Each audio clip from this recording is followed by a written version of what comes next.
50 anni fa nasceva Go for Kuwait, una cooperazione tra il Kuwait, appunto, e il nostro paese. Scambi economici che negli ultimi anni si sono concentrati proprio sul Veneto, diventata terra d'attrazione economico-commerciale per gli imprenditori kuwaitiani che per una settimana saranno a Venezia, Verona, Treviso e Bassano per conoscere le realtà imprenditoriali del territorio.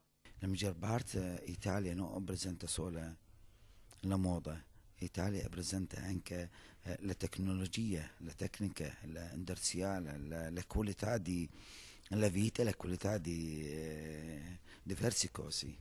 Dall'enogastronomia all'architettura e dall'arredamento alle nuove tecnologie sono tra i più disparati settori economici che interessano l'economia kuwaitiana a partire proprio dal turismo.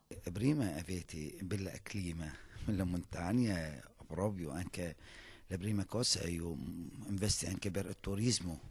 Quanto riguarda il turismo, perché il Veneto è un centro strategico e quanto riguarda che è legato del nord al sud, dall'est all'ouest. Durante questa settimana gli imprenditori kuwaitiani conosceranno le proposte economiche di una decina tra le più importanti imprese venete. Successivamente andranno a visitare di persona le sedi delle aziende per toccare con mano le loro particolarità.